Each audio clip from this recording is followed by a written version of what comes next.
Every Who down in Whoville liked Christmas a lot, but the Grinch, who lived just north of Whoville, did not. The Grinch hated Christmas, the whole Christmas season. No, please don't ask why. No one quite knows the reason. It could be his head wasn't screwed on just right. It could be, perhaps, that his shoes were too tight. But I think that the most likely reason of all may have been that his heart was 2 sizes too small. Whatever the reason, his heart or his shoes, he stood there on Christmas Eve, hating the Who's, staring down from his cave with a sour Grinchy frown at the warm-lighted windows below in their town, for he knew every Who down in Whoville beneath was busy now, hanging a mistletoe wreath.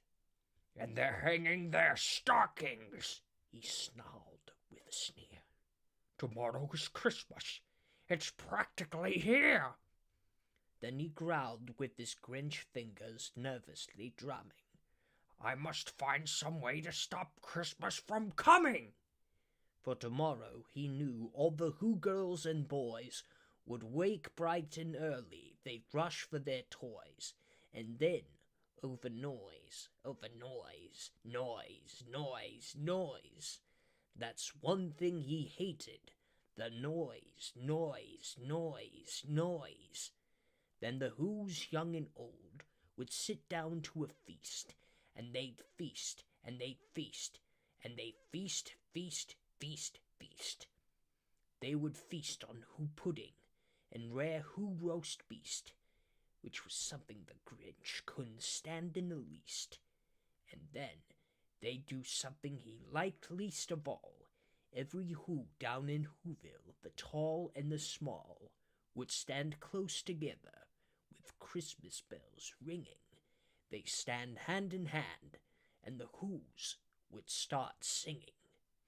They'd sing, and they'd sing, and they'd sing. And the more the Grinch thought of this Who Christmas sing, the more the Grinch thought, "I must stop this whole thing. Why, for 53 years I've put up with it now. I must stop this Christmas from coming. But how?" Then he got an idea, an awful idea. The Grinch got a wonderful, awful idea. "I know just what to do." The Grinch laughed in his throat, and he made a quick Santa Claus hat and a coat, and he chuckled and clucked. "What a great Grinchy trick! With this coat and this hat, I look just like Saint Nick. All I need is a reindeer." The Grinch looked around, but since reindeer are scarce, there was none to be found. Did that stop the old Grinch? No. The Grinch simply said, "If I can't find a reindeer, I'll make one instead." So he called his dog Max. Then he took some red thread, and he tied a big horn on the top of his head. Then he loaded some bags and some old empty sacks on a ramshackle sleigh, and he hitched up old Max. And the Grinch said, "Get up!" And the sleigh started down toward the homes where the Who's lay a snooze in their town. All their windows were dark, quiet snow filled the air. All the Who's were dreaming sweet dreams without care. When he came to the first little house on the square, "This is stop number 1, the old Grinchy Claus hissed, and he climbed to the roof, empty bags in his fist. Then he slid down the chimney, a rather tight pinch, but if Santa could do it, then so could the Grinch. He got stuck only once, for a moment or two. Then he stuck his head out of the fireplace flue, where the little Who stockings all hung in a row. "These stockings," he grinned, "are the first things to go."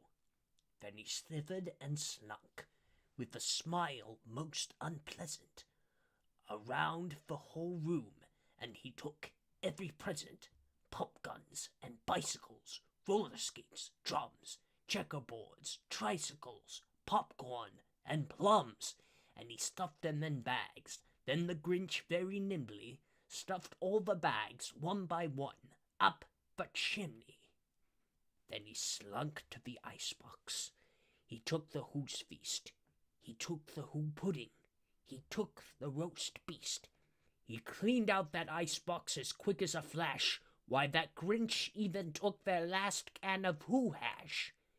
Then he stuffed all the food up the chimney with glee. And now, grinned the Grinch, I will stuff up the tree.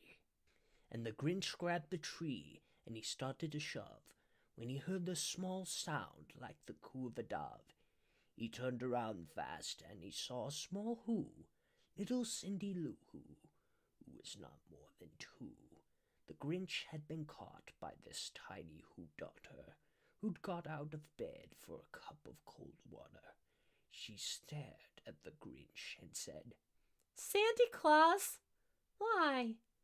Why are you taking our Christmas tree? Why?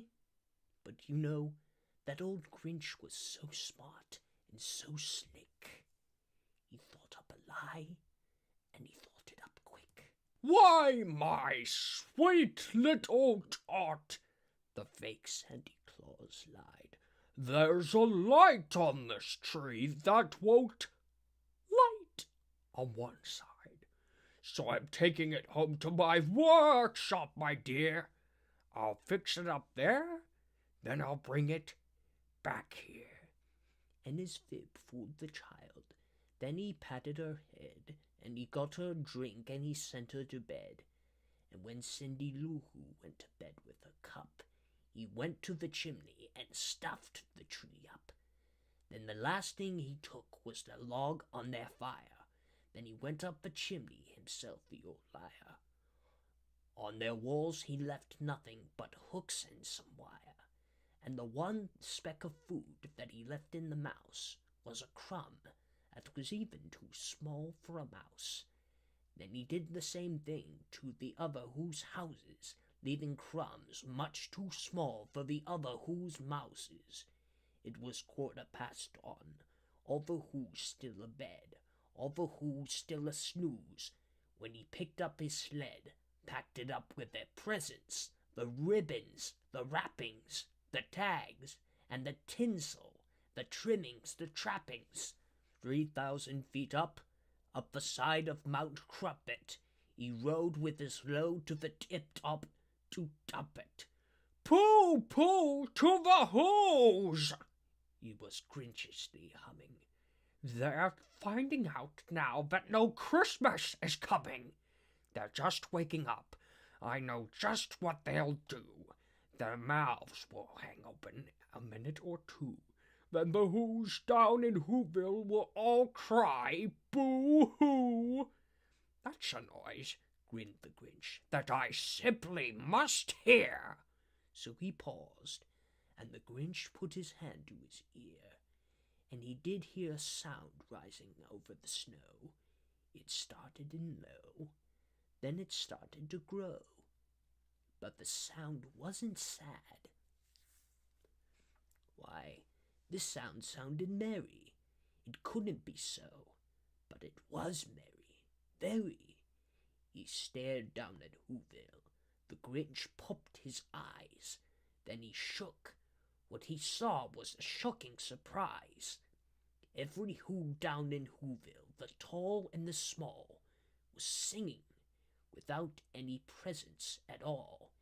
He hadn't stopped Christmas from coming. It came. Somehow or other, it came just the same.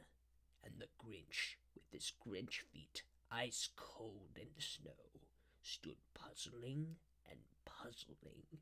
How could it be so? It came without ribbons. It came without tags. It came without packages, boxes, or bags. And he puzzled 3 hours, till his puzzler was sore. Then the Grinch thought of something he hadn't before. Maybe Christmas, he thought, doesn't come from a store. Maybe Christmas, perhaps, means a little bit more. And what happened then? Well, in Whoville, they say that the Grinch's small heart grew 3 sizes that day. And the minute his heart didn't feel quite so tight, he whizzed with his load through the bright morning light, and he brought back the toys and the food for the feast, and he himself, the Grinch, carved the roast beast.